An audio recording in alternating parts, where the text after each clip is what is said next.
9:17 a.m., January 22nd, 1943, Guadalcanal Island, South Pacific. Second Lieutenant John George, 27 years old, Illinois farm boy, crouches in a bombed-out Japanese bunker, sweat dripping down his temple. Through a mail-order rifle scope his fellow officers called a toy, he watches a man die. Not yet, but in 7 seconds he will. 240 yards away, 87 feet up in a banyan tree, a Japanese sniper shifts his weight. The branch moves. No wind. Just the subtle adjustment of a trained killer settling into position to take another American life. George's finger rests on the trigger. 3.5 pounds of pressure. That's all it takes. But this isn't a paper target at the Illinois State Championship. This isn't a deer in the woods back home. Through that scope, George can see the man's profile. Someone's son, maybe someone's father. The Japanese sniper raises his own rifle, scanning the American supply trail where 14 men have already died in the past 3 days. George exhales halfway, holds it, and squeezes. The body falls 90 feet, crashing through the banyan branches like a broken doll. One shot, one kill. It's the first of 11 Japanese snipers John George will eliminate in the next 4 days using a rifle the U.S. Army never wanted him to have. 6 weeks earlier, when George unpacked his Winchester Model 70 at Camp Forest, Tennessee, the company armorer asked if he was planning to hunt deer or Germans. "It's for the Japanese," George replied. The other platoon leaders laughed. They called it his mail-order sweetheart. Captain Morris ordered him to leave the sporting rifle in his tent and carry a real weapon. You see, every other man in the 132nd Infantry Regiment carried the M1 Garand, the standard issue, semi-automatic 8-round battle rifle that won the war. George's Winchester was bolt action, just 5 rounds with the civilian hunting scope he'd saved 2 years of National Guard pay to buy, $180. A fortune for a farm boy. His fellow officers thought he was crazy. The armorer thought he was naive. But the 11 Japanese snipers who'd been killing Americans with impunity in the Point Cruz groves, they were about to discover something those officers didn't know. John George wasn't just good with a rifle. At 23, he'd become the youngest Illinois state champion in history, putting 6-inch groups at 1,000 yards with iron sights. And that toy scope, it was about to change modern warfare. But here's what George didn't know that morning as he settled into that bunker. Those 11 Japanese snipers weren't random soldiers. They were trained specialists who'd been operating in the Pacific Theater since 1938. They knew these jungles. They knew how to wait. They knew how to kill. In the 72 hours before George was summoned, they'd killed 14 Americans, shot Corporal Daniel Davis while he filled his canteen at a creek, killed 2 men from L Company during a routine patrol, put a bullet through Private Wilson's neck from a tree his squad had walked past twice. The battalion commander was desperate. His men were dying faster than malaria could take them. So on the night of January 21st, he summoned the young lieutenant with the mail-order rifle and asked one simple question: can that thing actually hit anything? What happened next would prove that sometimes the weapon everyone laughs at is exactly the weapon you need. But first, George had to do something he'd never done before. He had to kill a man.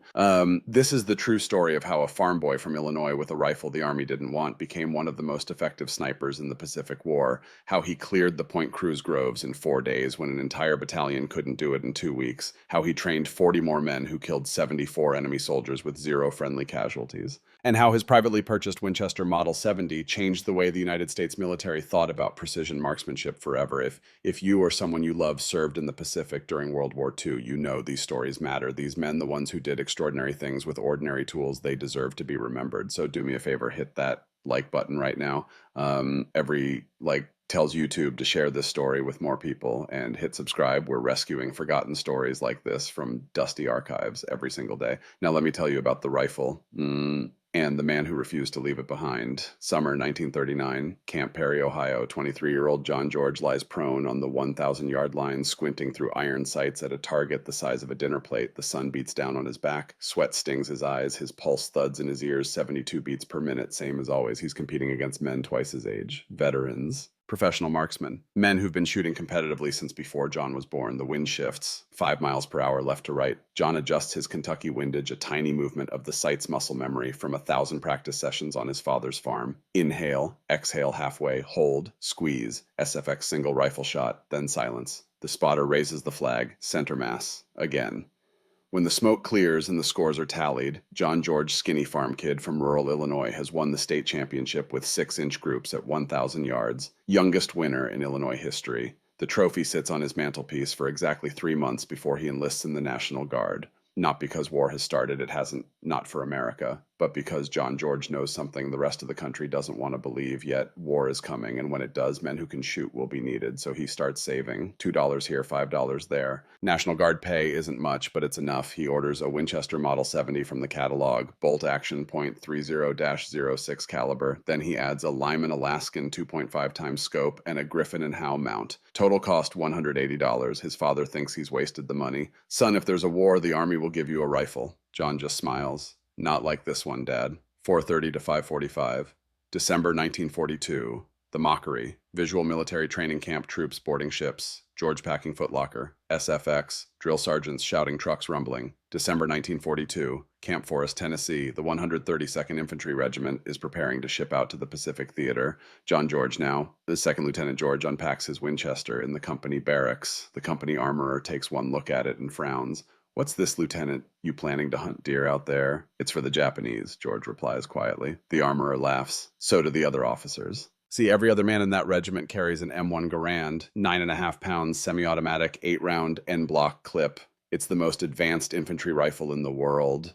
General Patton calls it the greatest implement of battle ever devised. George's Winchester, it's a hunting rifle. Bolt action means he has to manually cycle the action between shots. 5 rounds instead of 8. And that scope that Lyman Alaskan, it only has 2.5 times magnification. Not exactly cutting-edge military technology. Captain Richard Morris summons George to his tent. Lieutenant, I'm going to make this simple. You leave that sporting rifle here and carry a real weapon, or you don't deploy with this company. George nods. Yes, sir. Then he packs the Winchester in his footlocker anyway and ships it to his parents' address in Illinois. He'll have it sent to him once they establish a supply line in the Pacific. The 132nd Infantry ships out 3 days later. George carries a standard issue M1 Garand, same as everyone else, but that Winchester, it's coming eventually. What George doesn't know yet is that by the time his rifle arrives, 14 Americans will be dead, and the battalion commander will be desperate enough to let a lieutenant with a toy scope prove what he can do. But first, George has to survive the bloodiest 16 days of fighting on Guadalcanal. About 5:45 to 7 o'clock. Late December 1942, arrival, visual troops wading ashore, jungle terrain, Henderson Field, music tents building.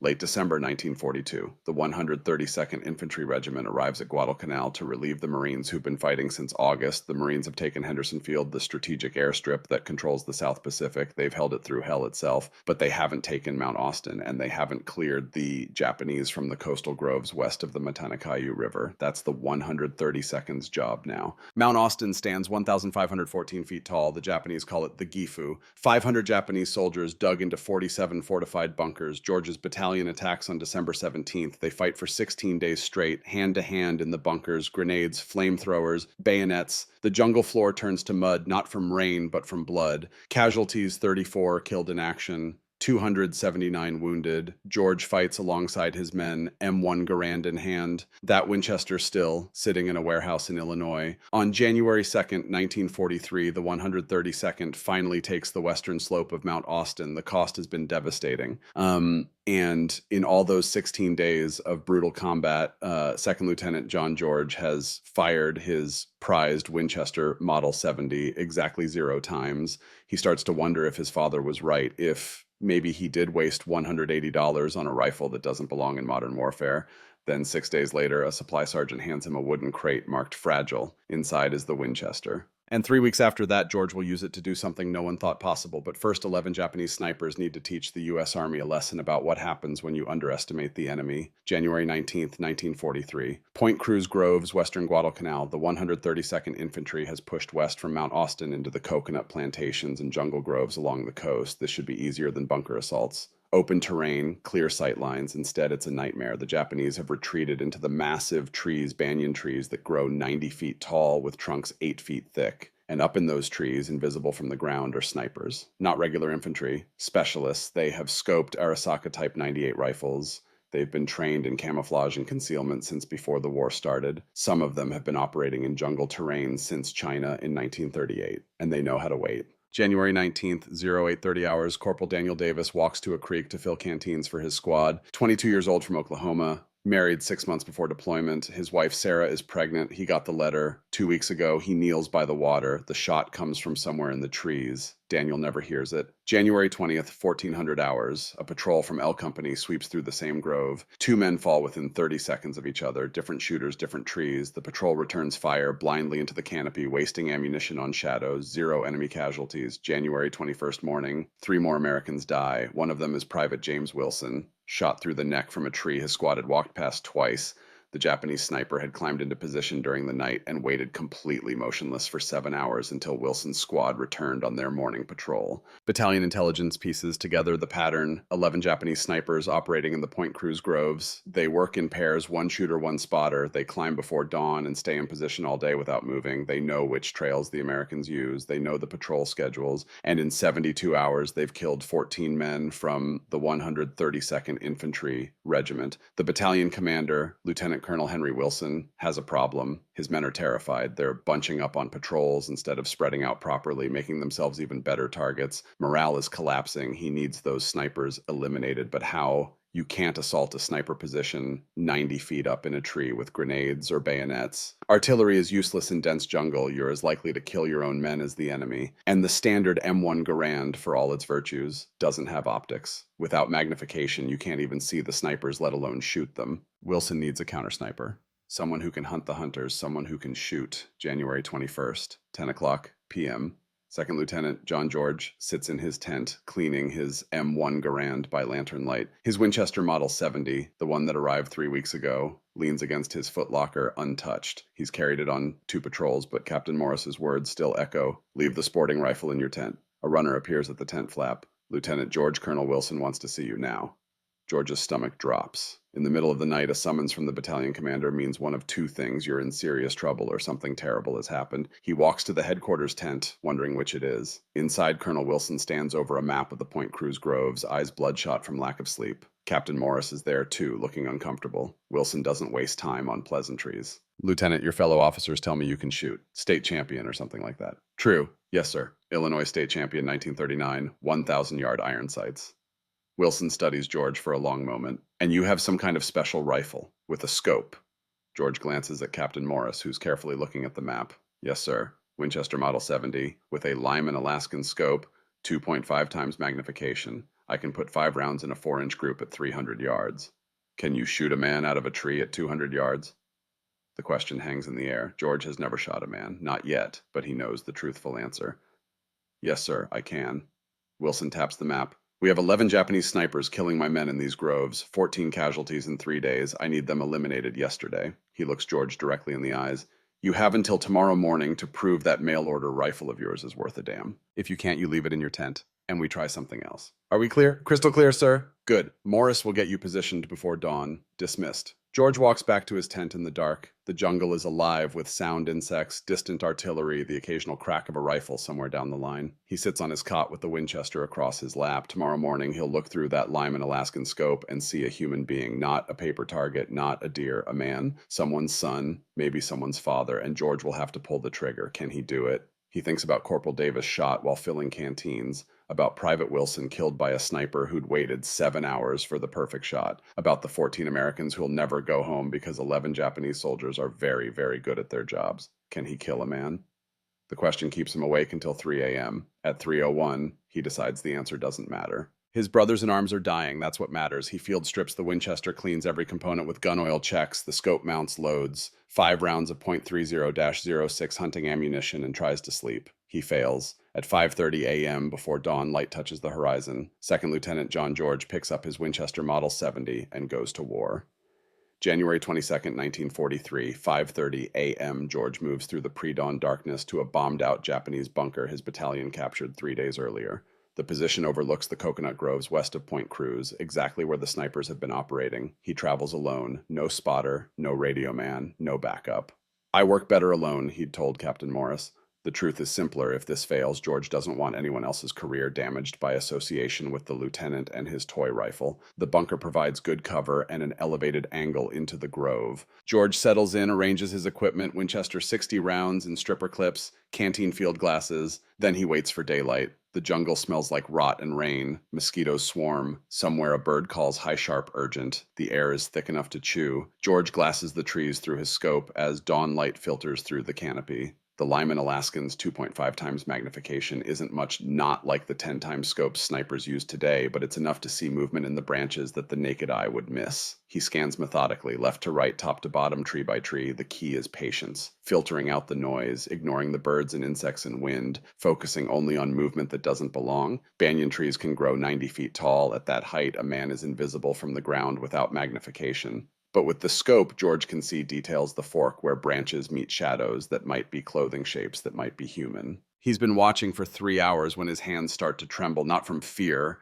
from responsibility, because George knows that in the next few minutes he's going to change. The man who looks through this scope and pulls this trigger won't be the same man who competed at Camp Perry, won't be the same farm boy who saved 2 years to buy this rifle. Killing a man, even an enemy, changes you forever. The sun climbs higher, 8 o'clock a.m., 8:30, 9 o'clock, still nothing. George's eyes ache from staring through the scope. His shoulders cramp from holding the rifle. His mind starts to wander, and that's when the branch moves. 9:17 a.m. exactly. 87 feet up in a banyan tree, 240 yards away. A branch shifts.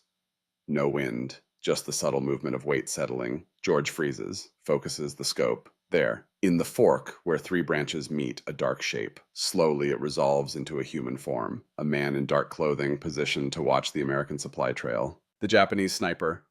George's heart hammers. This is it. This is the moment. Through the scope, George can see the sniper's profile. Young, maybe George's age, he's holding an Arisaka rifle with a scope of his own. For one crystalline second, George thinks we're the same. 2 marksmen, 2 champions. Different flags, same war. Then he remembers the 14 Americans. Corporal Davis, Private Wilson. George controls his breathing. Inhale, exhale halfway, hold. The Winchester's trigger is glass smooth, 3.5 pounds of pressure perfectly adjusted at Camp Perry before the war. George's training takes over, 2 clicks right for wind, crosshairs on center mass just below the collarbone. The Japanese sniper shifts, raising his rifle toward the trail. George squeezes the trigger. The Winchester kicks into George's shoulder. The sound cracks through the jungle like thunder. 240 yards away, the Japanese sniper jerks. His rifle tumbles from his hands. For one impossible moment, he seems to hang in the air. Then he falls, 90 feet through the banyan branches, crashing through leaves and vines, and hits the jungle floor with an impact George can hear from his position. John George has just killed a man. He works the bolt mechanically. The empty brass ejects spinning through the air. He chambers another round, keeps the scope on the tree. His hands are steady. That surprises him. His stomach is churning. That doesn't, but there's no time for reflection, because Japanese snipers don't work alone. They work in pairs.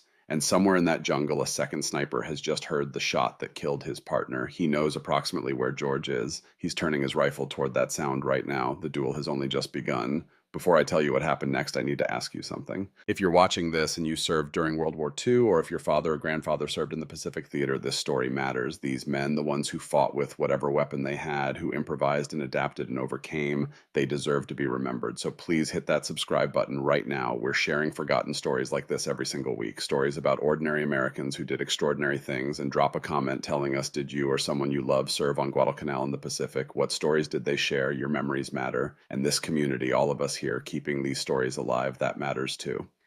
Now back to George and the second sniper. Japanese snipers work in pairs, 1 shooter, 1 spotter.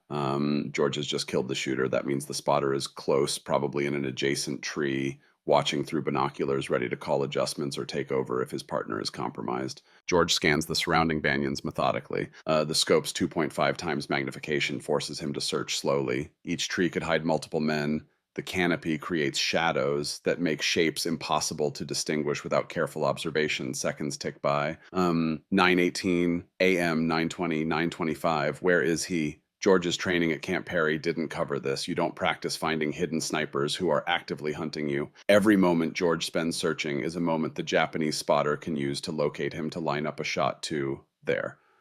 9:43 a.m. Different tree 60 yards north of the first. This one is lower, maybe 50 feet up instead of 90. George sees movement. The spotter is retreating, climbing down the trunk. He's heard the shot, knows his position is compromised. He's moving to a safer tree or fleeing entirely. George has maybe 10 seconds before the spotter reaches the ground and disappears into the jungle undergrowth. If that happens, the sniper escapes. Regroups, comes back tomorrow with a better position and a personal vendetta. No time for careful aim, no time for perfect breathing control. George puts the crosshairs on the moving target, leads the movement by 2 feet to account for the sniper's downward climb and fires. The Japanese spotter jerks backward off the tree trunk. His rifle clatters through the branches ahead of him, tumbling end over end. end. Both man and weapon hit the jungle floor within seconds of each other. 2 shots, 2 kills. George works the bolt reloads from a stripper clip. 5 fresh rounds. His hands are perfectly steady now. The muscle memory from 1,000 competition shoots has taken over completely. This is no different than Camp Perry, he tells himself, except it is, because these targets don't get up when the match is over. George allows himself 30 seconds to process what he's just done. He's killed 2 human beings in 26 minutes. Men who woke up this morning, ate breakfast, climbed into position with the same careful professionalism George brings to his own work. They were good at their jobs. George was better. Is that something to feel proud of, guilty about? He doesn't know. Maybe both. Later, he'll think about it later. Right now, 9 more Japanese snipers are out there, and they've just heard 2 shots from an American position. They know someone is hunting them now. 11:21 a.m. George has been scanning trees for 2 hours, watching for the slightest movement. His eyes ache. His shoulders burn from holding the rifle. Then, crack. A Japanese bullet strikes the sandbag 6 inches from George's head. The impact sprays dirt into his face, blinding him momentarily. George rolls left, pressing himself against the bunker wall, heart hammering. The shot came from the southwest, different direction than the first 2 snipers. Of course, the snipers heard George's shots. They've spent the last 2 hours triangulating his position, and now one of them has found him. George waits 3 full minutes pressed flat against the wall before moving. Standard sniper doctrine: shoot and relocate. The Japanese sniper will have moved after taking that shot. But jungle offers limited relocation options. Heavy undergrowth restricts movement. The good shooting positions, the ones with clear sight lines, are few and predictable. George inches back to his firing position and glasses the trees to the southwest. Come on. Where are you? 11:38 a.m. Third tree from the left in a cluster of 5 banyans, 73 feet up. The Japanese sniper has repositioned to a different branch, but remained in the same tree. A mistake. George puts the crosshairs on the dark shape and fires without hesitation. The third sniper falls without making a sound. 3 shots in the last 2 hours. 3 Japanese snipers dead. George has just reduced the enemy sniper force by 27% in a single morning. Word begins to spread through the battalion. Men who mocked his mail-order rifle are now asking Captain Morris if they can watch George work. Morris refuses. Spectators draw attention. Attention draws fire. But the mockery has stopped. By noon, George has killed 5 Japanese snipers. 5 shots, 5 kills. The Winchester is performing flawlessly. But something has changed in the jungle. The snipers have adapted. They've stopped moving during daylight.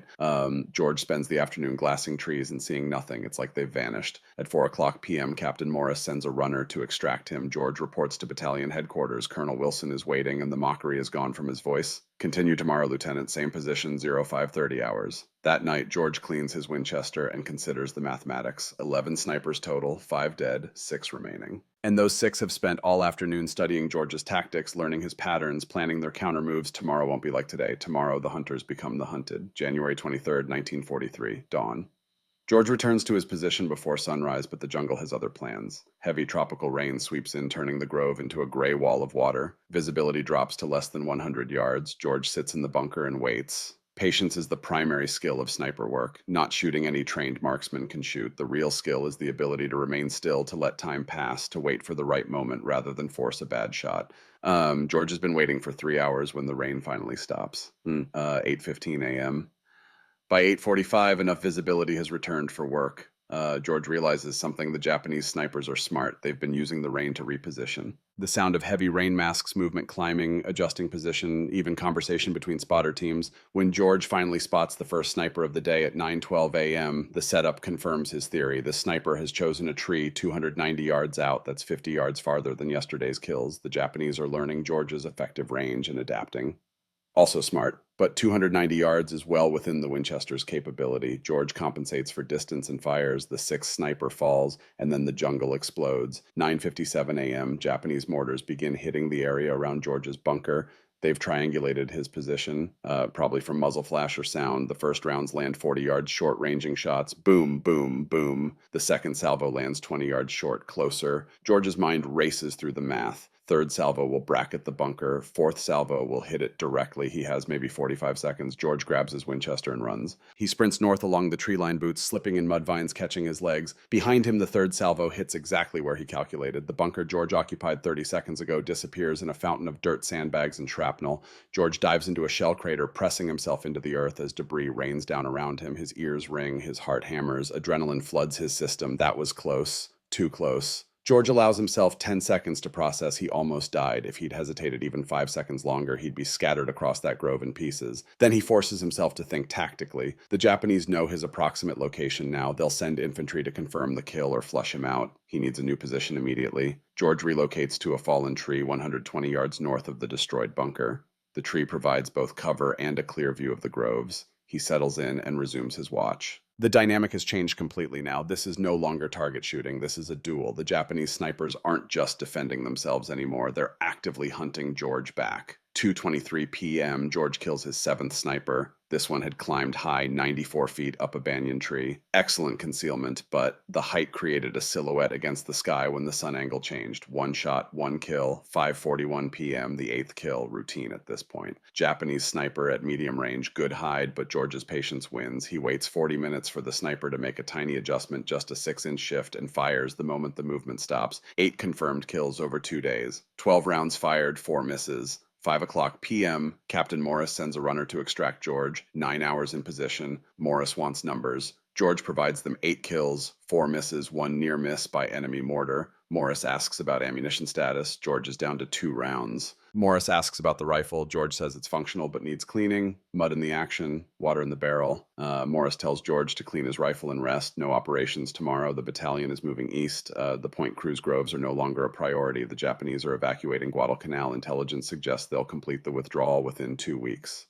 George returns to his tent. He field strips the Winchester and spends 2 hours cleaning every component, cosmoline and gun oil. Patches run through the barrel until they come out clean. He checks the scope mounts, adjusts the eye relief loads, 5 fresh rounds. At 2 p.m. the next day, word comes down from division headquarters. The battalion commander wants to see George. George walks to headquarters, wondering if Morris filed a negative report. Unauthorized engagement, excessive ammunition expenditure, operating alone without support. Instead, he finds Morris and 2 other officers waiting. One of them is Colonel Samuel Ferry, the regimental commander. That night, George cleans his Winchester and considers the implications. 11 Japanese snipers total, 8 now dead, 3 remaining. Those 3 are the best, the ones who've survived the longest, the ones who've learned from watching 8 of their comrades die. And they know exactly what George looks like, exactly what rifle he carries, exactly what tactics he uses. George loads 5 fresh rounds and tries to sleep. At 3 o'clock a.m., he gives up and sits in his tent with the rifle across his lap.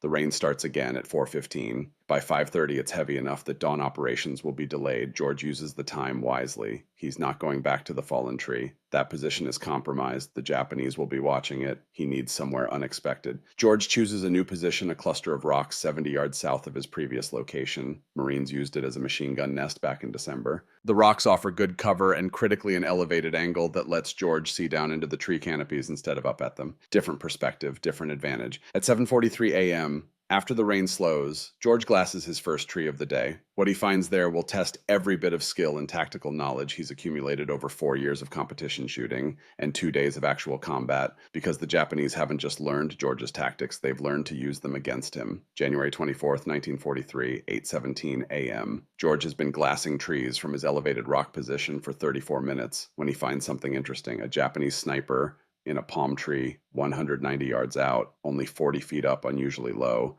Most snipers climb high for better sight lines, but this one has chosen concealment over elevation. The palm fronds create a natural hide that would be invisible from ground level. However, George isn't at ground level. His elevated position on the rocks gives him an angle down into the fronds. He can clearly see the dark shape of the sniper's shoulders and head. George adjusts his scope, 2 clicks right for wind, controls his breathing, begins to squeeze the trigger, then stops. Something's wrong. The position is too obvious, too easy. George has been hunting snipers for 3 days. He's killed 8 men. The remaining 3 aren't amateurs. They wouldn't make elementary mistakes. They wouldn't position themselves where an elevated shooter could spot them this easily, unless it's intentional, unless it's bait. George lowers his rifle and scans the surrounding trees methodically. If the sniper in the palm is bait, the real shooter will be positioned to cover him, watching for anyone who takes the shot, waiting for muzzle flash, ready to return fire. It takes 11 minutes. At 8:28 a.m., George finds the real threat. Banyan tree 80 yards northwest of the palm, 91 feet up.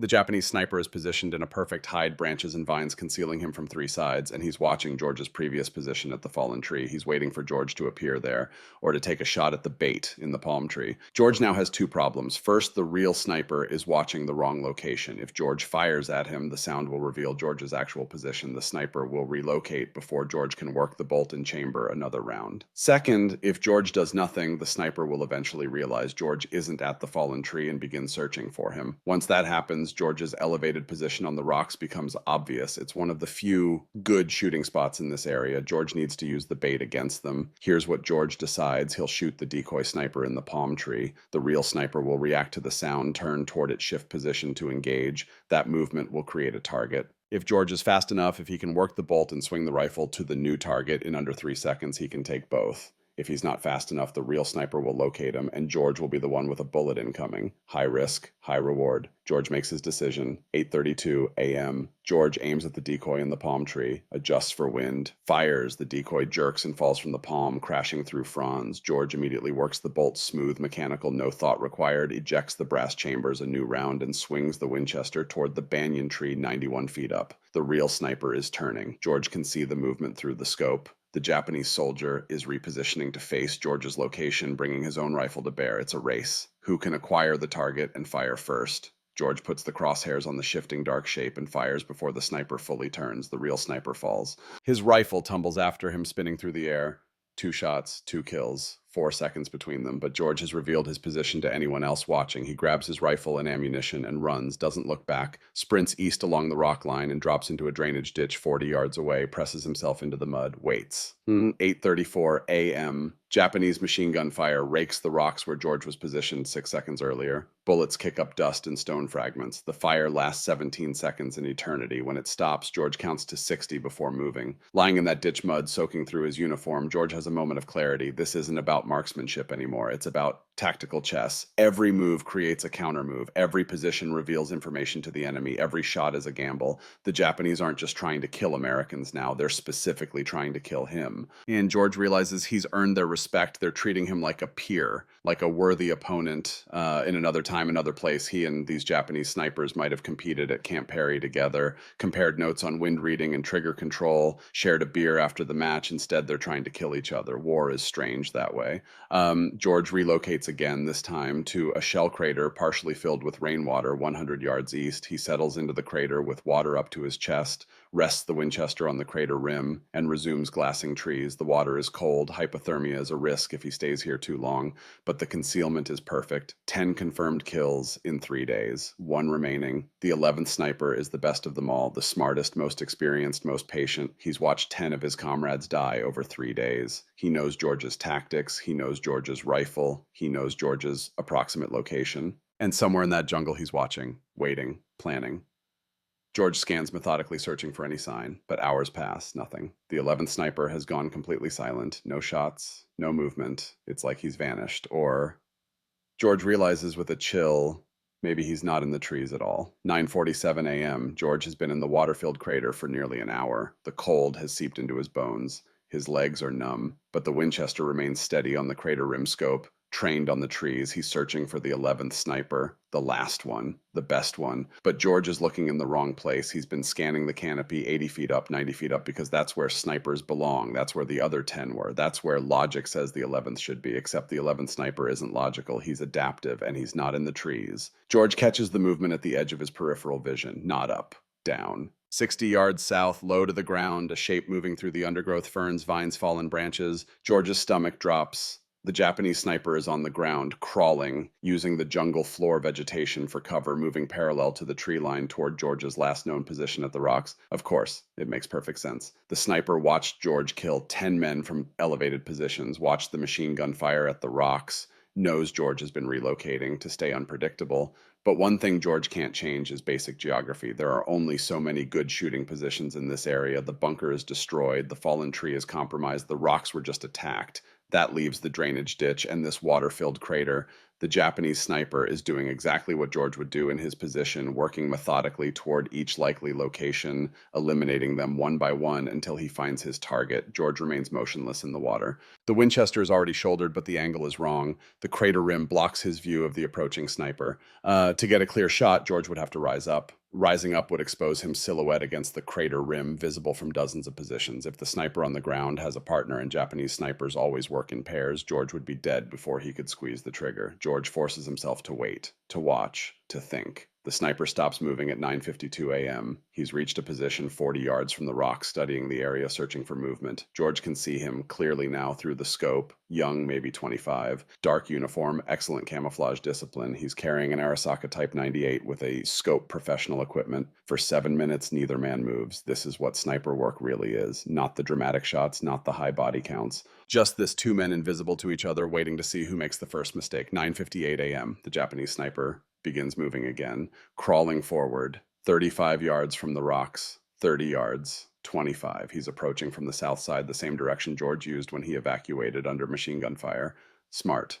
The sniper watched that engagement. He knows George moved east from the rocks. Now he's working his way along the most likely escape route, hunting George the same way George hunted him. George can see individual details now, the sniper's hands gripping his rifle mud on his uniform, the careful way he tests each movement before committing his weight. This man is good, very good. 20 yards from the rocks, 15, 10. At 10:03 a.m., the Japanese sniper reaches the rocks and moves into the machine gun nest. He takes up a position facing east, toward the drainage ditch, toward the area where George should have relocated. His back is exposed. Center mass, 38 yards, an easy shot even without magnification. George has a clear view, perfect angle, the Winchester's already aimed. All he has to do is squeeze the trigger, but something stops him. This sniper has survived 10 days of American operations in the Point Cruz Groves. He's outlived 10 other snipers' men who were killed because they made mistakes. This man doesn't make mistakes. The position in the rocks is too exposed, too vulnerable. No experienced sniper would remain there for more than a few seconds unless it's bait. George keeps his scope on the sniper in the rocks, but expands his awareness to the surrounding area. If this is bait, the real threat will be positioned to cover it, somewhere with line of sight to anyone who takes the shot, where George scans methodically, fighting the urge to rush. His eyes ache, his body screams to move, to shoot, to end this, but he waits. 10:06 a.m. There, 70 yards northwest of the rocks behind a fallen tree trunk, a second Japanese soldier, not moving, not repositioning, just watching, waiting. His rifle is aimed toward the drainage ditch where George should be hiding. Two men, not one. The 11th sniper brought support. Or perhaps these are the final two snipers, numbers 10 and 11, working together. Either way, George's situation has just become exponentially more dangerous. He can't shoot both men before they react. The Winchester's bolt action requires him to work the action between shots that gives them time to locate him and return fire. If he shoots the decoy in the rocks, the real sniper behind the log will see the muzzle flash and kill George. If he shoots the real sniper first, the decoy will hear the shot turn and locate George within seconds. George has three options: one, shoot and hope he can work the bolt fast enough to take both targets, low probability of success. Two, do nothing and hope they move past his position without finding him, also low probability, they're clearly searching systematically. Three, wait for a better opportunity, trust his patience and tactical knowledge to create an advantage. George chooses option three. Slowly, so slowly, it takes 2 full minutes. George lowers himself deeper into the water. The water is cold. Algae floats on the surface. It tastes like copper and rot. George submerges until only his eyes and the top of his head remain above the surface. He keeps the Winchester pointed skyward to keep water out of the barrel. His finger stays off the trigger, too easy to accidentally discharge if his numb hands slip. Then he waits. The water laps against his face. A leech attaches to his neck. George ignores it. Movement means death right now. 10:13 a.m.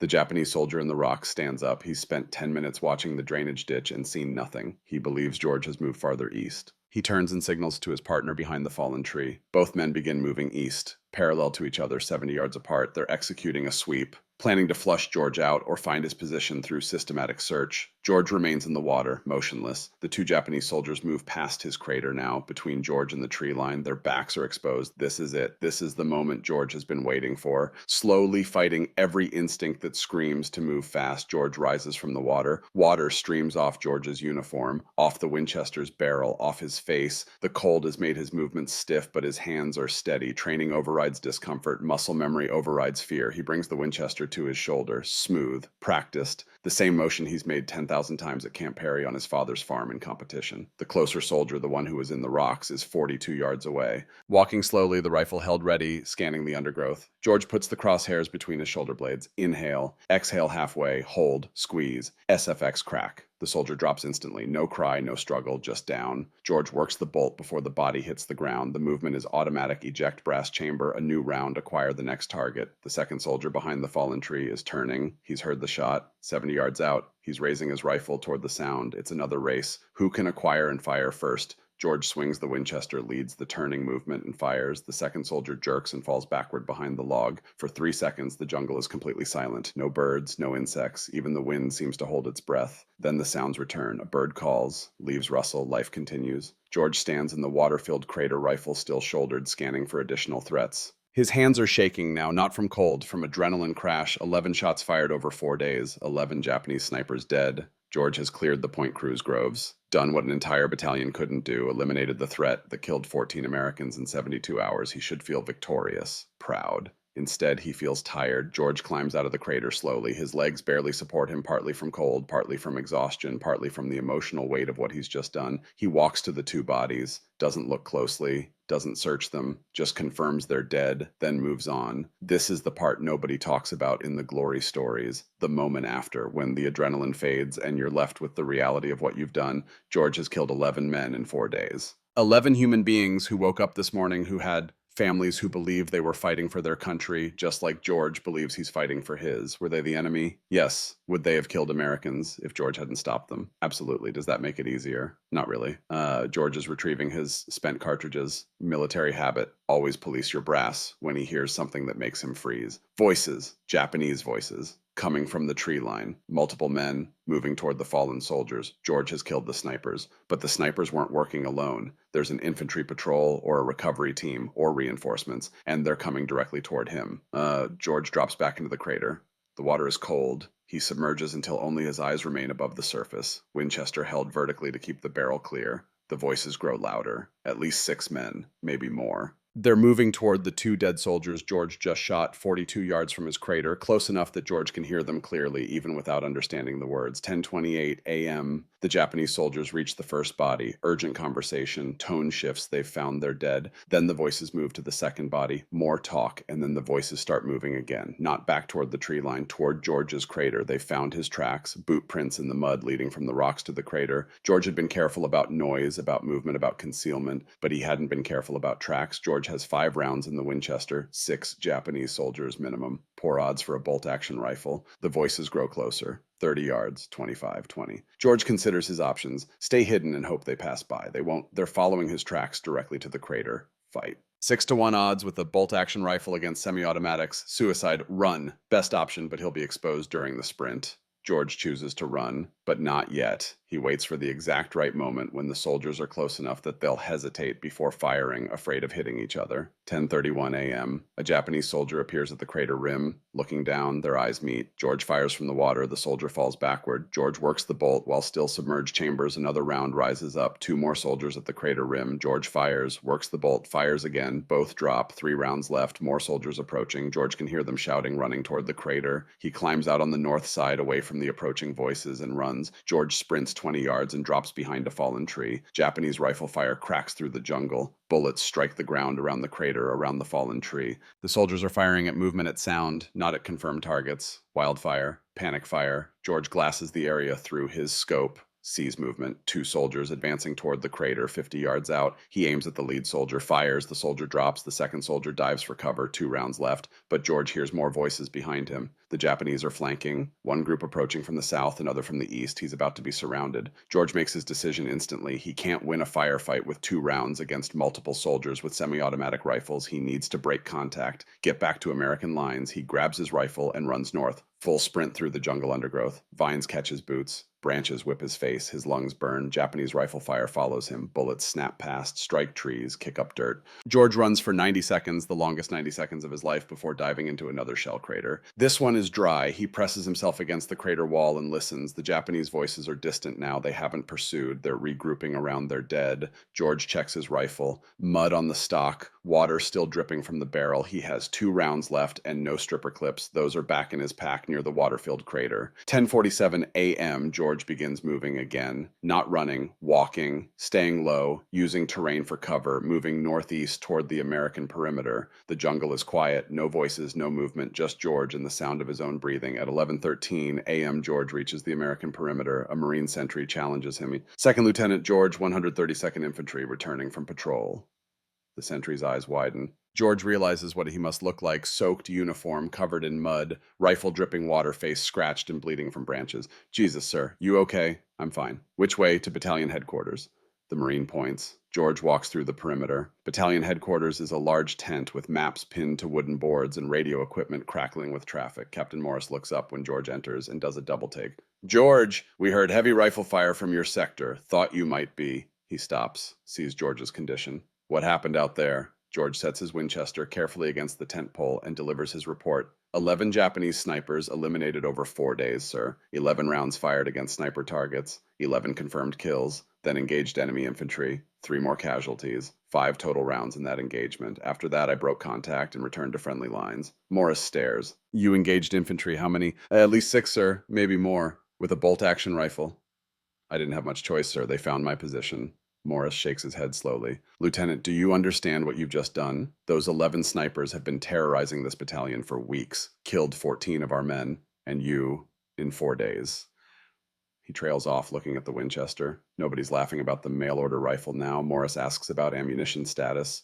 George reports 2 rounds remaining. Morris asks about the rifle's condition. George, functional but needs cleaning. Mud in the action, water in the barrel. Morris, clean your rifle and rest, Lieutenant. No operations tomorrow. Battalion is moving east anyway. The Point Cruz Groves are no longer a priority. George nods. The Japanese are evacuating Guadalcanal. Intelligence suggests they'll complete the withdrawal within 2 weeks. George's war in the Groves is over. George returns to his tent, spends 2 hours field stripping the Winchester, cleaning every component with gun oil and cosmoline, runs patches through the barrel until they come out clean, checks the scope mounts, adjusts the eye relief, loads 5 fresh rounds. At 2:00 p.m. word comes down Colonel Ferry wants to see George. Division headquarters. George walks to HQ, wondering if Morris filed a negative report. Unauthorized engagement, excessive ammunition expenditure, operating alone without support. Instead, he finds Morris and 2 other officers waiting. One of them is Colonel Samuel Ferry, regimental commander. Ferry gets straight to the point. Lieutenant George, can you train other men to do what you just did? George considers this carefully. I can teach marksmanship, sir, and I can teach tactics, but it would require time, and rifles with optics, and men who can already shoot. Ferry nods. Division has 14 Springfield rifles with unertl scopes, Marine surplus, left behind when they rotated out, and I have 40 men in this regiment who qualified as expert marksmen before deployment. He looks George in the eye. I want you to create a sniper section, train these men, develop tactics, clear any remaining Japanese snipers from our operational areas. Can you do it? George has one condition: I keep my Winchester, sir. Ferry actually smiles. Lieutenant, after what you just did, you can keep whatever rifle you want. The 14 Springfields go to your trainees. George accepts. That night, January 24th, 1943, George sits alone in his tent with the Winchester across his lap. The rifle is clean now. Perfect. Ready for tomorrow's training, but George's hands are shaking. Not from cold this time, not from adrenaline, from something else, something he doesn't have a name for yet. In 4 days, John George has killed 14 men, 11 snipers, 3 infantry, 14 human beings who woke up 4 days ago alive, who had names, families, homes somewhere across the Pacific. George knows intellectually that he did the right thing. Those snipers killed 14 Americans first. They would have killed more. George saved lives by taking lives. But knowing that doesn't make the weight any lighter. He thinks about the first sniper, the one at 9:17 a.m. on January 22nd, how George could see his profile through the scope, how the man shifted his weight just before the shot, how he fell 90 feet through the banyan tree. George thinks about the final 2, the ones working together, how they were good, how they almost got him, how if he'd been even 10 seconds slower rising from that crater, they would have walked past and he would have survived, but he didn't wait. He shot them in the back. Is that honorable? Is that brave? Or is it just what war requires? George doesn't feel like a hero. He feels tired and old. And haunted by 11 faces he'll never forget, faces he saw through a scope for just a few seconds before pulling the trigger. The other officers will call him a hero. Colonel Ferry already has. The men in the battalion are already spreading stories about the lieutenant with the mail-order rifle who killed 11 snipers in 4 days. But George knows the truth. Heroes are what we call people who survive doing terrible things for good reasons, and the terrible things still have to be lived with long after the good reasons have faded. Tomorrow, George will teach 40 men how to do what he just did, how to look through a scope and see a human being and pull the trigger anyway, how to live with it afterward. That second part, the living with it, that's not something you can teach. That's something each man has to figure out on his own. Before I tell you what happened next with George's training program, I need to ask you something. If you're watching this and you served during World War II, or if your father or grandfather served in the Pacific Theater, this story matters. These men, the ones who fought with whatever weapon they had, who improvised and adapted and overcame, they deserve to be remembered. So please hit that subscribe button right now. We're sharing forgotten stories like this every single week. Stories about regular folks who stepped up when their country needed them. And drop a comment telling us, did you or someone you love serve on Guadalcanal in the Pacific? What stories did they share? Your memories matter. And this community, all of us here keeping these stories alive, that matters too. Now let me tell you about the sniper section George created, January 27th, 1943. 40 men assemble at a makeshift rifle range 2 miles east of Henderson Field. They're all expert marksmen on paper, qualified with iron sights at ranges up to 500 yards. But none of them have combat experience as snipers. None of them have killed a man from concealment. George stands before them with his Winchester and speaks plainly. Gentlemen, I'm not here to teach you how to shoot. You already know how to shoot. I'm here to teach you how to hunt men. That's different. When you look through your scope, you're going to see details. You'll see his face, maybe see him adjust his equipment or take a drink from his canteen. And for just a second, you're going to think, that's a person. You'll hesitate. That hesitation will get you killed, or it'll get your spotter killed, or it'll get the American patrol that's counting on you to clear their route killed. So here's what I'm going to teach you: how to make the shot anyway, how to do the job you've been assigned, and how to live with it afterward. George starts with fundamentals: breathing control, inhale fully, exhale halfway, hold squeeze, never jerk the trigger, reading wind. Watch vegetation movement, feel it on your face, adjust your point of aim, trigger squeeze, 3.5 pounds of pressure, smooth and steady, like breaking a glass rod. The Springfield rifles weigh 11 pounds with the inertial scopes, heavier than the M1 Garand most of them are used to, heavier than George's Winchester. The weight makes them stable, but tiring to hold for extended periods. George teaches field improvisation. The jungle rarely offers a perfect prone position. Use rocks, logs, sandbags, your spotter's shoulder if that's all you have. Adapt or die. Day 2, George adds stress. Shoot after sprinting 100 yards, your heart hammering, breathing ragged hands, shaking from exertion. Make the shot anyway. Shoot while under simulated artillery. Blank charges going off nearby. Dirt and noise. Chaos. Ignore it. Focus on the target. Shoot at targets that appear for only 3 seconds, then disappear. No time for perfect setup. See it, shoot it, move on. This isn't Camp Perry. This isn't competition. This is preparing for the moment when everything goes wrong and you still need to make the shot. Day 3, George speaks about what nobody wants to discuss. You're going to see a man through your scope. He'll have a face. You might see him light a cigarette or read a letter from home. He's trying to kill Americans. Maybe he already has. If you don't stop him, he will again. First time is the hardest. You'll hesitate. Your finger will freeze on that trigger. But remember, he's a soldier. You're a soldier. This is war, not murder. You're not killing a person. You're removing a threat to your brothers in arms. Make the shot. Then deal with how you feel about it later. Alone. In your tent, not in the field where hesitation costs lives. By January 30th, 32 of the 40 men can consistently hit man-sized targets at 300 yards under field conditions. George divides them into 16 two-man teams, shooter and spotter. The spotter carries binoculars and an M1 Garand. His jobs locate targets, provide security, while the shooter engages, offer moral support. After each kill, roles can switch. This keeps both men proficient and prevents single point of failure. 16 teams, 32 men, the 132nd Infantry's official sniper section, ready to deploy. And on February 1st, 1943, they get their first mission. February 1st, 1943. 4 sniper teams deploy west of the Matanikayu River. Their mission clear remaining Japanese positions. Intelligence indicates small groups of stragglers infantry who haven't evacuated yet, not organized snipers like the 11 George eliminated, just regular soldiers trying to survive and delay American advancement. Still dangerous, still lethal.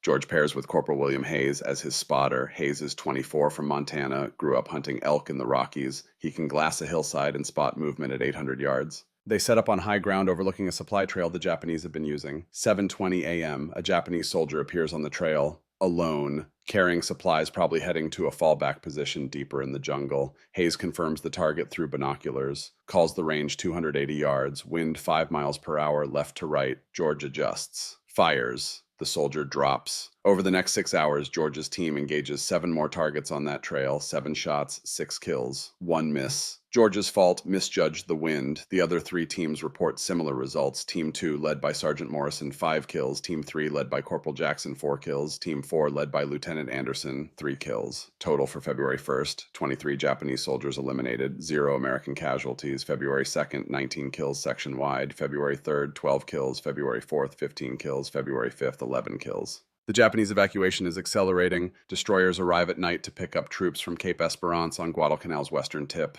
American forces push west to interdict the evacuation, but the Japanese fight effective rearguard actions. Georgia's sniper section is tasked with eliminating soldiers covering the retreat routes. By February 6th, the section has killed 68 Japanese soldiers in 6 days, 0 friendly casualties during sniper operations. From a military perspective, it's a stunning success. Division headquarters sends official commendation. Colonel Ferry recommends George for a Bronze Star, but George sees the cost that doesn't appear in official reports. Private Chen stops eating, says food tastes like ash. Sergeant Morrison has nightmares, wakes up screaming about faces in trees. Lieutenant Anderson requests transfer back to regular infantry. I can't do this anymore, he tells George quietly, looking at them through the scope. I can't. George approves the transfer. No questions asked, no judgment. Some men can compartmentalize. They make the shot, police their brass move to the next target. No hesitation, no second thoughts. Others can't. They see the man fall and something breaks inside them. George doesn't know which type he is yet. Maybe both, maybe neither. He just knows that every night alone in his tent, he counts the faces, keeps a tally in his mind. 14 by his own hand on Guadalcanal, 68 more by men he trained. 82 lives ended because George taught other men how to pull the trigger. Is he proud of that? Ashamed? He honestly doesn't know. February 7th, 1943, near the Tanamboa River. George and Hayes are operating in dense jungle hunting a reported Japanese machine gun position. They've been moving quietly for 2 hours when a rifle shot cracks from somewhere to their left. SFX rifle shot impact. The bullet strikes George's left shoulder. Not a sniper, just a regular rifleman who got lucky. The impact spins George around, knocks him down. His vision goes white with pain. Hayes drags George behind cover, screaming for a corpsman. Through and through. The bullet passed through muscle without hitting bone or major blood vessels. Serious but not fatal. The corpsman applies pressure, stops the bleeding, administers morphine. George is evacuated to the field hospital near Henderson Field. Field Hospital, Henderson Field. The doctors clean George's wound and suture it closed. Tell him he'll recover but needs rest. 3 weeks minimum. No combat operations. George spends his days in a cot reading letters from home, watching other wounded men come and go. The Winchester leans in the corner of the tent, untouched. While George recovers, the war moves. On February 9th, American forces reach Cape Esperance. It's empty. The Japanese have completed their evacuation of Guadalcanal. The campaign is over. 6 months of fighting, 700 Americans killed, 29,000 Japanese killed, and now silence. George's sniper section operated for exactly 12 days, February 1st through February 12th. Final tally, 74 confirmed kills section-wide, 0 friendly casualties during sniper operations. Division headquarters officially recognizes the section. Colonel Ferry's recommendation for George's Bronze Star is approved, but George doesn't feel victorious. He feels empty. George writes a letter to his parents, doesn't mention the snipers, doesn't mention the kills. Just says, "Dear mother and father, I was wounded, but I'm fine now. The doctors say I'll make a full recovery. The rifle performed flawlessly. You were right that the army would give me a weapon, but I'm glad I brought my own. I hope to be home soon. I miss the farm. Your son John," he doesn't tell them that he's killed 14 men, that he trained others who killed 74 more, that he's not the same John who left Illinois 2 years ago. Some things you can't put in a letter home. Late February, while George is still recovering, new orders arrive from Pacific Command. Experienced combat officers needed for a classified mission. Burma, long-range jungle operations. George volunteers without hesitation because staying on Guadalcanal means thinking, remembering, counting faces. Burma means moving forward, new mission, new challenges, maybe new purpose. By March 1943, George is discharged from the field hospital. He spends the next year stateside recovery training duties at Fort Benning, teaching the lessons learned from Guadalcanal to new officer candidates. The Winchester sits in his footlocker, occasionally cleaned, rarely discussed. In January 1944, George volunteers for Burma. The mission brief is classified, but the basics are clear: long-range penetration operations behind Japanese lines, jungle warfare, no supply lines. High casualties expected. George's expertise makes him a natural fit. By February 1944, he's on a transport ship to India. April 1944. George's transport reaches India. He steps off the ship into heat that makes the South Pacific feel temperate. India in spring. 110 degrees humidity, you can taste monsoon season approaching. 200 officers assemble for briefing, George among them. The unit has a number 5307 composite unit provisional, but the men already call themselves something else. They call themselves Merrill's Marauders. The briefing is classified, but the basics are clear. Objective capture Myatkina airfield in northern Burma. The airfield controls Allied supply routes into China. Japanese forces hold it with approximately 4,000 troops. Approach overland through terrain the Japanese consider impassable. Mountains, rivers, dense jungle, no roads, limited trails, method light and fast. Each man carries everything on his back, no motorized transport, no artillery support, just rifles, mortars, and the ability to move through impossible terrain, distance over 700 miles through some of the most hostile jungle on Earth. Expected casualties high. George volunteers immediately. That night, George examines his Winchester Model 70 in the barracks. The rifle performed flawlessly on Guadalcanal, but that was short-range operations with regular resupply. Burma will be different patrols lasting weeks, hundreds of miles from support. Every ounce of weight matters when you're carrying 60 pounds of equipment through mountainous jungle. George makes modifications, removes the Lyman Alaskan scope. The glass is pristine, but at 12 ounces, it's heavy for what it delivers. Replaces it with a lighter Weaver 330C scope. Same 2.5 times magnification, but only 4 ounces. 8 ounces saved. The wooden stock has served well, but George has access to experimental synthetic materials through the Marauders' supply chain. He swaps it out, saves another 6 ounces. Total weight reduction, 9 pounds, 12 ounces, down to 8 pounds, 14 ounces. Not much, but over 700 miles, every ounce is a mile. The Marauders train in central India for several weeks. Long-range penetration tactics, jungle survival, operations without supply lines. The unit is modeled after British Brigadier Ord Wingate's Chindit's small mobile forces operating deep behind enemy lines for extended periods. George is assigned to 2nd Battalion as a rifle platoon leader. His role isn't officially listed as sniper. The Army still doesn't have formal sniper positions in its table of organization, but Battalion Command knows what George did on Guadalcanal. Colonel Ferry's recommendation followed him across the Pacific. They know what he can do with that rifle. During training, George realizes something fundamental. Burma isn't Guadalcanal. Guadalcanal fixed positions, tree snipers, clear sight lines across groves. Enemies who stayed in one place long enough to shoot. Burma constant movement, close-range ambushes, dense vegetation where you can't see 30 feet, combat at 50 yards or less often, much less. The Winchester, perfect for Guadalcanal's long-range precision work, might be the wrong tool for Burma's knife-fighting jungle warfare. But George has carried this rifle halfway around the world. It's killed 14 enemies, saved American lives. He's not leaving it behind now. What George doesn't know yet, what he won't fully understand until 3 months and 700 miles later, is that Burma won't just test his rifle. It'll test everything he believes about the future of warfare and force him to accept a truth that will haunt him for the rest of his life. February 24th, 1944. The 5,307th Composite Unit enters Burma with 5,307 men. The first week, they cover 83 miles through mountainous jungle. Men collapse from exhaustion. Malaria cases increase daily. Pack mules struggle with terrain. Several break legs on steep descents and have to be shot. George's battalion is 2nd Battalion. 300 men reduced to 287 by the end of week 1. This isn't warfare like Guadalcanal. This is survival with occasional combat. The jungle is alive with threats: malaria, dysentery, typhus, leeches the size of your thumb snakes that kill in minutes, insects that burrow into skin. The Japanese aren't the primary enemy. The jungle is. By March, the battalion has covered 217 miles and engaged Japanese forces 12 times. Not pitched battles. Ambushes. Quick firefights followed by rapid withdrawal. The Marauders aren't meant to hold ground. They're meant to move, to harass, to cut supply lines, to create chaos behind Japanese positions. George uses his Winchester 3 times in those first weeks. March 15th, Japanese officer directing troops at a river crossing. 412 yards across the water, George sets up on high ground. The officer is animated, pointing clearly, coordinating the crossing. One shot, the officer drops, the crossing descends into chaos. The Marauders move on before the Japanese can organize a response. March 28th, Japanese machine gun pinning down a Marauder patrol. 380 yards elevated position. George can't see the gunner clearly, too much vegetation, but he can see the muzzle flash, can calculate the position. Fires at where the gunner must be. The machine gun goes silent. The patrol extracts. April 12th, Japanese sniper has killed 2 Americans and wounded 3 more. The battalion is pinned in a valley. George spends 4 hours searching for the sniper. Finally spots movement at 290 yards, just a tiny shift in the branches. One shot. The sniper falls. The battalion moves out. 3 engagements, 3 shots, 3 kills. But George realizes something troubling. In 3 months and over 700 miles, he's only fired his Winchester 3 times. 3 times. On Guadalcanal, he fired 11 times in 4 days. The math is unavoidable. The Winchester, the rifle that proved its worth on Guadalcanal, is barely relevant in Burma. Why most combat happens at close range, 50 yards or less. Firefights in vegetation so dense you're shooting at sound and muzzle flash, not visible targets. The Marauders need volume of fire, not precision.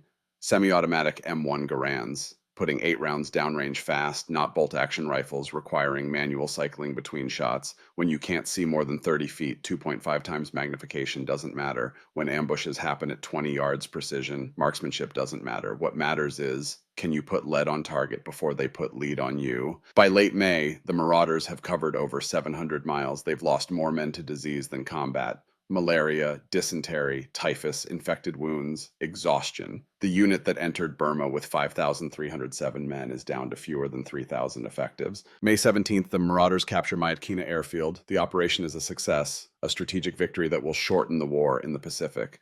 But the cost has been devastating. George sits in a captured Japanese bunker on the edge of Myitkyina airfield, cleaning his Winchester for what feels like the 1,000th time. The rifle that proved civilian marksmanship could match military training. The rifle that cleared the Point Cruz groves when a battalion couldn't. The rifle George saved 2 years of National Guard pay to buy. He's fired it 7 times total in 3 months of operations, 7 times. And in those 3 months, George has learned something that hurts more than the malaria coursing through his blood, more than the infected scratches covering his arms, more than the weight loss that's dropped him from 165 pounds to 132. Individual skill, no matter how exceptional, has limits. The future of warfare isn't precision marksmanship, it's industrial scale firepower. Semi-automatic rifles, submachine guns, volume of fire. The Winchester Model 70 is the finest bolt-action sporting rifle ever made, but modern warfare has moved on. George has spent 6 years believing that skill matters, that training matters, that a man with the right rifle and the right knowledge can change the outcome of a battle. Guadalcanal proved that. 11 snipers in 4 days proved that, but Burma proved something different, that sometimes skill is obsolete, that sometimes the best rifle in the world is the wrong rifle for the war you're fighting, that sometimes no matter how good you are, you're just not relevant anymore. June 1944. George is evacuated from Burma with the rest of the Marauders. The unit is disbanded, combat ineffective, too many casualties, too much disease, too much time in hell. George carries his Winchester out of Burma, 7 shots fired, 7 kills, perfect accuracy, and absolutely irrelevant to the war's outcome. July 1944.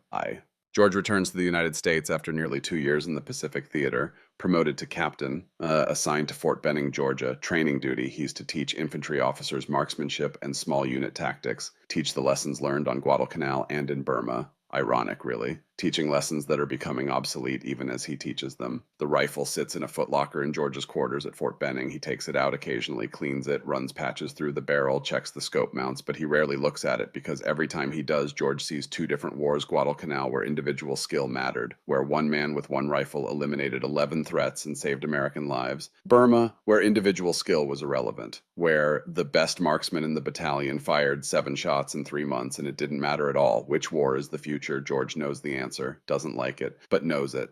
By 1944, the war has evolved. The Pacific Islands are being retaken with overwhelming firepower, artillery, naval bombardment, air support, industrial-scale violence, Europe-American forces advancing through France with tanks, automatic weapons, coordinated combined arms. The individual rifleman, even an exceptional one, is becoming a smaller and smaller part of a much larger machine. For 6 years, George's identity has been marksman, champion, the man who can make the impossible shot. But what is he when that skill no longer matters, when the Army wants mass production, not craftsmen, when interchangeable parts are more valuable than individual excellence? George doesn't know, so he teaches and waits for the war to end. August 1945. Japan surrenders after Hiroshima and Nagasaki. The war George trained for, fought and killed for, survived. It's over. George is eligible for discharge in January 1947. Final rank, Lieutenant Colonel. Decorations, 2 Bronze Stars. Purple Heart, combat infantry badge. He's 29 years old and has no idea what to do with the rest of his life. 1947 civilian life. George decides to document what he learned, not for glory, not for recognition, just for the record, while the details are still fresh, while he can still remember the weight of the Winchester, the feel of the trigger, the way a man falls when shot at 240 yards. He writes for 6 months. The manuscript grows to over 400 pages. Clinical descriptions of weapons, ammunition, ballistics, tactics, what worked, what didn't, why. No embellishment, no heroics. politics, just facts. A friend at the National Rifle Association reads it and says, "John, this needs to be published." George is reluctant. It's too technical. Nobody cares about this level of detail. But the NRA convinces him. 1947, Shots Fired in Anger is published. The title comes from a military phrase: a soldier who has fired shots in anger has seen combat, has engaged the enemy,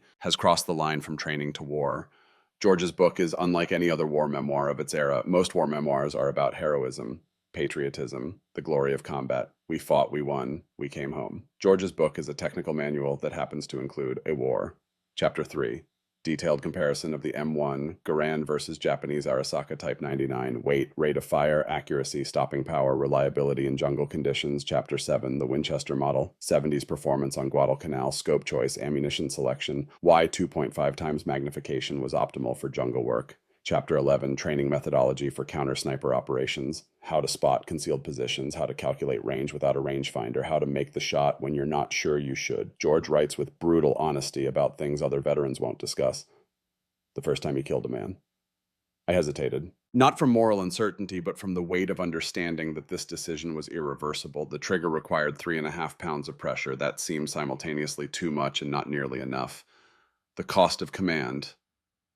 I trained 40 men to kill. 74 enemy soldiers died because I taught others how to pull the trigger. I am not certain whether this makes me proud or ashamed. Perhaps both, perhaps neither. The obsolescence of skill. Burma taught me that individual excellence, no matter how refined, is merely a footnote in modern industrial warfare. This is progress. This is necessity. This does not make it easier to accept. Shots Fired in Anger becomes a classic among firearms enthusiasts and military historians, not because it's dramatic, not because it's inspiring, because it's true. George describes Japanese weapons with the same clinical precision he describes American weapons. No propaganda, no bias, just this is what they used. This is how it performed. This is why. The book is still in print today, still referenced, still studied. After publication, George doesn't talk about the war, doesn't give interviews about Guadalcanal, doesn't attend Marauder reunions. He's done with that part of his life. He enrolls at Princeton University on the GI Bill, 1947 to 1950, Princeton. Studies politics. Graduates with highest honors, 1950 to 1954, Oxford University. 4 years studying African politics and post-colonial institutions, 1954 to 1958, British East Africa, field research, living in Kenya, Tanzania, studying emerging governments, 1958 to 2009, Washington, D.C., scholar, consultant, executive director, Institute of African American Relations, State Department Foreign Affairs Institute lecturer on African affairs. George's colleagues know he served in the Pacific, but they don't know about Point Cruz, don't know about the 11 snipers, don't know about the Winchester. George never speaks publicly about it. That was another life, he tells a curious graduate student once. I'm a scholar now. The rifle sits in a case in George's home in Washington. He cleans it occasionally, maintains it, but never fires it. Sometimes late at night, alone, George takes the Winchester out and holds it, remembers the banyan trees on Guadalcanal, the weight of the rifle in the pre-dawn darkness, the faces he saw through the scope, the 11th sniper crawling through the undergrowth, the moment George rose from the water, the 2 shots that ended the duel, the realization in Burma that all his skill, all his training, all his excellence, it didn't matter anymore. Does George regret Guadalcanal, the killing? The training others to kill American lives were saved, that matters. But does he celebrate it? Does he tell stories? Does he wear his Bronze Stars to dinner parties? Also no. Because George understands something that takes most men a lifetime to learn. You can do the right thing for the right reasons and still carry the weight of it forever. And that's okay. That's part of being human. Over the decades, George watches America fight 3 more wars. Korea, 1950 to 1953. He's at Princeton while men his age fight in frozen mountains. Vietnam, 1964 to 1975. He's consulting for the State Department while the draft sends boys to jungles that remind him of Burma. Gulf War, 1991. He's 76 years old, watching precision-guided missiles on CNN. George watches military rifles evolve, M1, Garand to M14 to M16 to M4. Watches sniping become a formal military specialty. Dedicated training, dedicated equipment. The things George improvised on Guadalcanal are now standard doctrine. Watches the lessons of World War II being relearned by new generations. And he watches the Winchester Model 70, the rifle everyone mocked, become recognized as one of the the finest bolt-action rifles ever made, too late for the war, but recognized nonetheless. In 2008, at age 93, George makes a decision. The Winchester has sat in his home for 63 years. It's part of history. It should be preserved. He donates it to the National Firearms Museum in Fairfax, Virginia,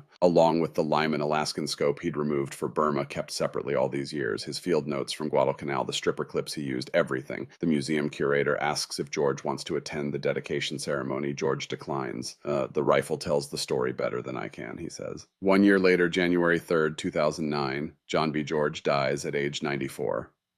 Quietly, surrounded by books about African politics, not war memoirs. Most obituaries focus on his scholarly work, his decades at the State Department, his contributions to understanding post-colonial Africa. Only a few mention Guadalcanal. Fewer still mention the Winchester. Corporal William Hayes. George's spotter from Guadalcanal survives the war, returns to Montana. He and George exchange Christmas cards for 40 years. Hayes is one of 3 people who attend George's private funeral in 2009. He's 89 years old, using a walker, but he makes the trip from Montana to Washington anyway. At the funeral, Hayes doesn't speak, just stands by the casket for a long time. Later, someone asks what he's thinking about. That first morning, Hayes says quietly, when John rose up out of that crater dripping water and mud and took those last 2 shots, I was watching from the perimeter, thought for sure they'd get him, but he was faster. Hayes pauses. He was always faster, and he never talked about it. That's the last story anyone tells about John George's war. National Firearms Museum, Fairfax, Virginia, present day. Display case number 47, second floor, American Military Small Arms Section, Winchester Model 70.30-06 caliber. The Lyman Alaskan scope George used on Guadalcanal sits beside it, reunited for the display. Original wooden stock with 11 small notches carved into the wood, 1 for each confirmed sniper kill. The placard reads Winchester Model 70.30-06 caliber, used by Second Lieutenant John B. George, 132nd Infantry Regiment, Guadalcanal, 1943. George eliminated 11 Japanese snipers in 4 days, January 22nd to 25th, 1943. Created and led sniper section responsible for 74 additional enemy casualties with 0 friendly losses. Later served with Merrill's Marauders, Burma, 1944. Author of Shots Fired in Anger, 1947. Donated 2008. Most visitors walk past without stopping.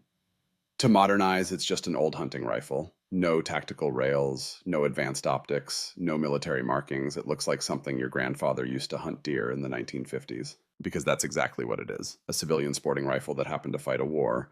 The visitors who walk past don't see the pre-dawn darkness on January 22nd, 1943, George settling into that bunker, hands trembling, knowing he's about to kill a man for the first time. The Japanese sniper at 9:17 a.m. falling 90 feet through the banyan tree. The mortar attack that nearly killed George. The sprint to the drainage ditch, the decoy trap, the bait and switch, the tactical chess match between experts, the final duel, George rising from the water, dripping mud and exhaustion, 2 shots, 2 kills, the 11 faces George never forgot. That Winchester represents something visitors can't see in a museum case. The idea that skill matters, that training matters, that individual excellence can change outcomes. The idea that you don't need permission or official approval to be great. You just need to be ready when the moment comes. The idea that sometimes the weapon everyone mocks is exactly the weapon you need, but that rifle also represents something harder, the cost of war, the weight of killing, the faces you see through a scope that you'll never forget, the realization that skill has limits, that individual excellence, no matter how refined, can become obsolete overnight, that doing the right thing doesn't make it easy to live with. Sometimes, not often, but sometimes a veteran stops at the display, reads the placard carefully, sees the notches on the stock, 11 small marks, 11 lives, recognizes the Lyman Alaskan scope for what it is, a 1940s civilian hunting scope that shouldn't have worked in combat but did.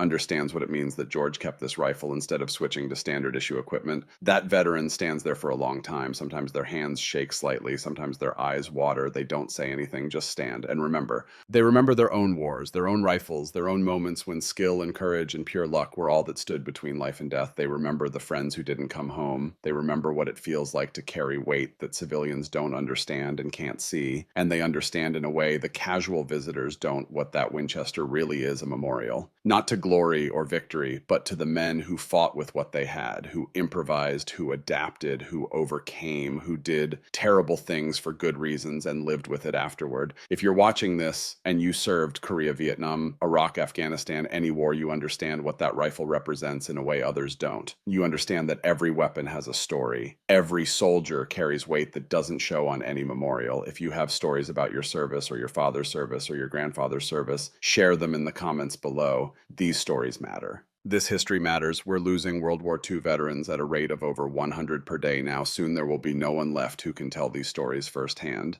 That makes what we're doing here, remembering, honoring, keeping these stories alive, it makes it critical. So please like this video, subscribe to this channel, share it with someone who needs to hear it, because John George deserves to be remembered. And so do the 11 Japanese snipers he killed, and the 14 Americans they killed first, and every soldier on both sides who fought and died in wars they didn't start. All of them deserve to be more than forgotten names in dusty archives. Now let me tell you what John George's story really means and why it matters today. So what does John George's story mean? Why does a rifle in a museum case matter in 2025? George's story is about the tension between individual excellence and industrial scale operations. Guadalcanal proved that one skilled man with the right tool can change outcomes. 11 snipers eliminated, 14 American lives avenged, a battalion's morale restored. Burma proved that individual excellence has limits, that modern warfare rewards mass production over craftsmanship, volume of fire over precision. Both truths exist simultaneously, and that tension between valuing individual skill and accepting that sometimes it's not enough, that's still relevant today.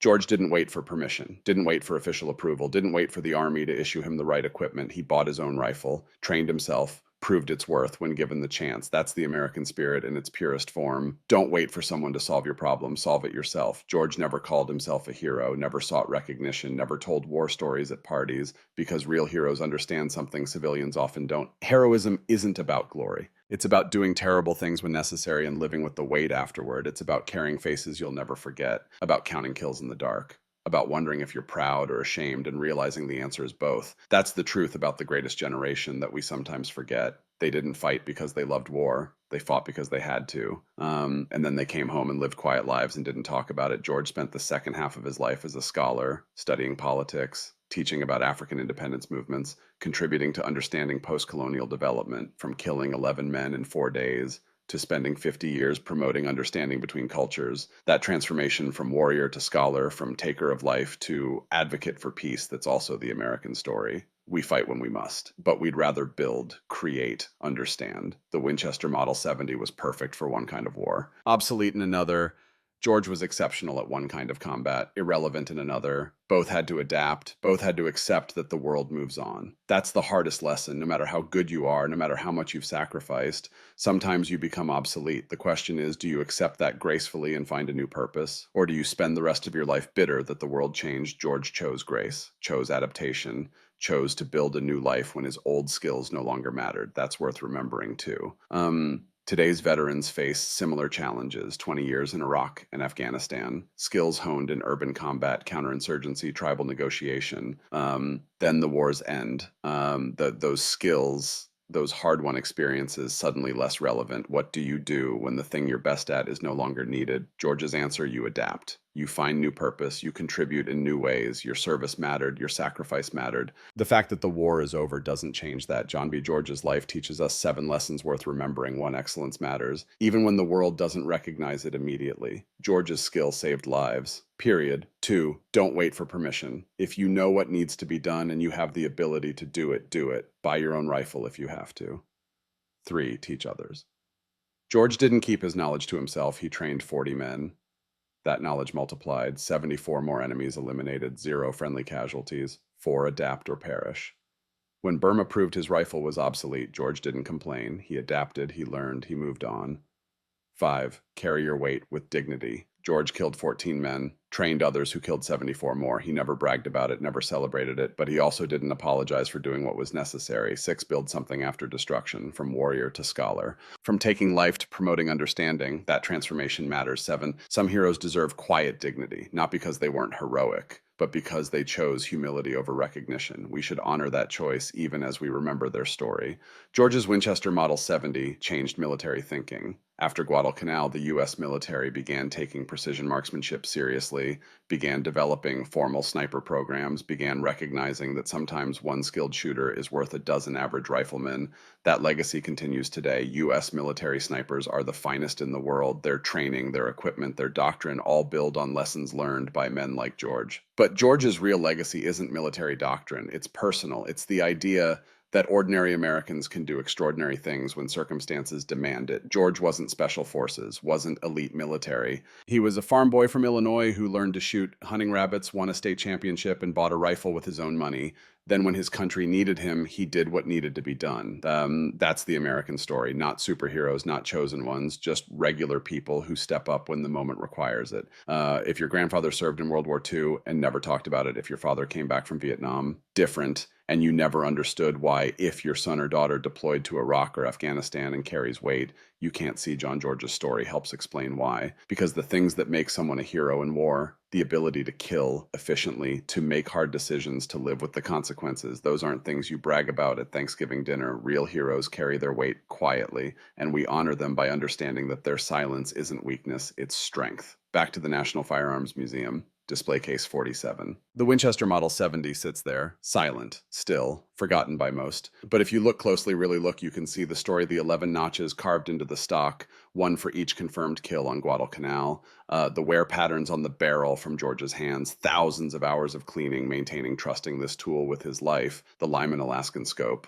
2.5 times magnification, primitive by today's standards, perfect for 1943. The lighter Weaver scope George added for Burma, now displayed beside the rifle. Evidence of adaptation. This isn't just a rifle, it's a time capsule, a memorial, a teacher. Imagine being George at 9:17 a.m. on January 22nd, 1943. 27 years old, farm boy, state champion, looking through that scope at a man you're about to kill, knowing your fellow officers think your rifle is a joke, knowing 14 Americans are dead because you haven't stopped these snipers yet, knowing that in 7 seconds you'll cross a line you can never uncross, and pulling the trigger anyway. That's courage, real courage, not the Hollywood kind, not the kind that gets parades, the quiet kind, the kind that keeps you up at night for the next 66 years, the kind that makes you a scholar instead of a soldier because you've seen enough death for one lifetime, the kind that makes you donate your rifle to a museum so the story doesn't die with you, even though you never wanted to be the story in the first place. We owe the John Georges of the world something. We owe them memory, not worship, not pity, just memory. We owe them the understanding that freedom isn't free, but the men who pay for it often pay in ways we never see. We owe them the promise to be worthy of their sacrifice, to build the country they fought for, to preserve the values they believed in. What values did George fight for? Not empire, not conquest, not domination, freedom, dignity. The idea that human life has worth, the idea that tyranny, whether from Nazi Germany or Imperial Japan, must be opposed, the idea that ordinary Americans given the chance can do extraordinary things. Those values are worth preserving. Not because America is perfect, we're not, but because those ideals, freedom, dignity, opportunity, they're worth fighting for, worth sacrificing for. George knew that, proved it, then lived it for 66 more years. The Winchester sits in its case. Most days, hundreds of people walk past. They see an old rifle, a relic, a piece of history that doesn't connect to their lives. But every so often, maybe once a week, maybe once a month, a veteran stops, reads the placard, sees the notches, understands, and for just a moment, John George isn't forgotten anymore. For just a moment, that sacrifice, those 11 kills, that quiet dignity, that lifetime of carrying weight, it's remembered, and that's enough. That has to be enough. Because the alternative, forgetting entirely, that would be the real tragedy. John B. George died on January 3rd, 2009, at age 94. His obituary focused on his scholarly work, his contributions to African political science, his decades of service to understanding post-colonial development. It mentioned Guadalcanal in one sentence. Most people who knew him had no idea what he'd done in 1943, and George liked it that way because real heroes don't need recognition. They just need to know their sacrifice mattered. But here's the thing, their sacrifice did matter. George's 11 kills saved American lives. His training section saved more. His book taught generations of soldiers, and his choice to adapt from warrior to scholar that showed that there's life after war, purpose after trauma, peace after violence. That's the story we need to remember. So here's what I'm asking you to do. 1, hit that like button right now. Help this story reach more people. 2, subscribe to this channel. We're sharing forgotten stories like this every week. 3, share this video with someone who needs to hear it. A veteran, a family member, anyone who believes that regular people can do extraordinary things. 4, leave a comment. Tell us your story, your grandfather's story, your story. These connections matter. 5, If you're ever near Fairfax, Virginia, go to the National Firearms Museum. Find display case 47. Look at that Winchester Model 70 and remember John George. Remember that heroes carry their medals quietly. They carry their memories with dignity, and the best ones carry both without ever asking for recognition. The mail order rifle that won a war, the farm boy who became a legend and then became a scholar, the faces he saw through a scope that he never forgot. This is their story. And as long as we remember, they're not really gone. Thank you for watching. Thank you for remembering. And thank you for making sure that John B. George and the thousands like him don't disappear into silence.